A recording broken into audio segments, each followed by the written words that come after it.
former Secretary of State Mike Pompeo, senior counsel for Global Affairs at the ACLJ. And Secretary Pompeo, I want to go right to you on the Major League Baseball decision to cancel out Atlanta as the host of the July 13th All-Star Game. We don't know where it's being moved to, but you've been very direct. You said, tweeted out, Georgia's laws don't comport with the Major League Baseball, quote, values, but I guess China's do. And you continued tweeting out, and we've continued explaining people, Secretary Pompeo, all these different corporate interests based out of Atlanta who are supporting this move and all their ties to China. You know, Jordan, it's odd to hear the Major League Baseball commissioner say that this is about values, when in fact, if he'd have taken 2 minutes to read the bill, this was something that Georgia put in place to protect the electoral system in the process. All the stories about food and all this, this is crazy stuff. It's not consistent with what they really did. And when I know when people around the world see this, when they watch what we're doing here in Atlanta too, the hardworking people who fill the stadiums, who park cars, who do all this good work around the stadium, all the restaurants and bar owners around the stadium, this is an enormously punitive measure taken to support some woke understanding of a piece of legislation that they only believe exists because the left-wing media told them that did, in spite of what's really in the bill. You know, Mike, this is Jay. One of the things that they keep harping on is the requirement that you're going to have some type of ID to have absentee ballots. So that you mail in your absentee ballot, you're going to have to prove with some kind of ID. Now, if you don't have a driver's license or the other ID that you can get for free, a Georgia ID card. The irony of this has kind of been their focal point of this thing, because the stuff about the food ended up not being true. You could carry water if you want to bring in water. Local election officials can provide water. They could provide a smorgasbord if they wanted to. I mean, it's just they don't want the parties doing that, obviously. But it was the voter ID. The irony, of course, of all of this is that to get your ticket at Delta Airlines, you got to show your ID to get on the plane. To get your tickets for Major League Baseball, you have to show your voter ID to pick your tickets at will call. If you're going to go to the wonderful world of Coke in Atlanta, by the way, where Coca-Cola is based, you have to show your ID to get your will call tickets. So this is, again, they're using non sequiturs. They are creating an issue in this woke environment, and all they're really hurting is the local. It's not hurting these baseball players who are making $20, $30, $40 million a year. It's hurting the hot dog vendor. It's hurting the suppliers. It's hurting the people that work in the Atlanta stadium. Jay, voter ID makes perfect sense. Most Americans know this. There's very few things that we do that don't require us to show an ID if there's a security component, if we want to know who it is we're actually dealing with.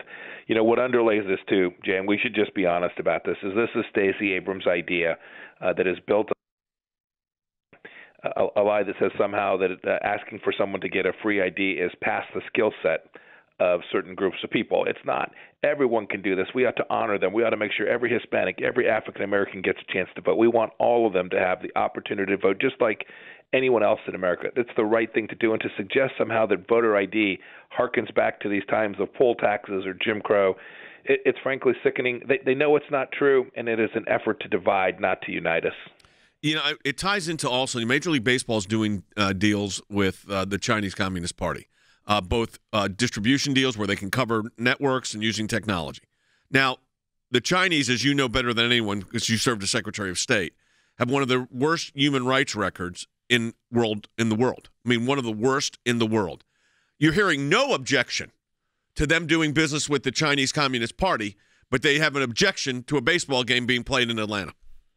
Yeah, it's the facts that belie the underlying theory of the case for them. We know this, right? What are the voting rights for the typical Chinese person inside the country of China? Zero, unless you live in a place like Taiwan, a free and democratic place. But if you live in mainland China, your chance to vote, there's no voting ID required, Jay, because there's no voting that takes place. This is a cynical ploy by these business leaders to make money in China and then deny the capacity for hardworking Americans to earn a living in Georgia. It's really disturbing. Yeah, you look at the voting laws in Georgia versus New York, because New York is making a bid. Chuck Schumer said, he wants it in New York. Georgia, under the new law, allows 17 days of early voting. New York only allows 9. Georgia allows no excuse to vote by mail. New York requires an excuse, so you have to have a reason why you're voting by mail. The difference, Georgia you have to have a valid ID required to vote by mail and in person, and New York doesn't. See, that's it right there. The water, even New York has a ban on passing out food and water unless it's under a certain value, and there's no ID. So there's nothing about whoever passed it out to you doesn't have a shirt that says vote this way or a political movement that you would somehow connect to how to vote. And then, of course, in Georgia, they ban passing out food and water within 150 feet, but allow unintended water receptacles. So you can put out water for people as much as you want. You just won't get to put out your political messaging. Look, Jordan, at a bunch of states, including my home state of Kansas, what Georgia did is a sincere effort to enhance and create a broader scope for valid voters to cast the ballot, but to make sure we have secure and integrity-filled elections as well. It's common sense. The left has used this, again, as a chance to divide us.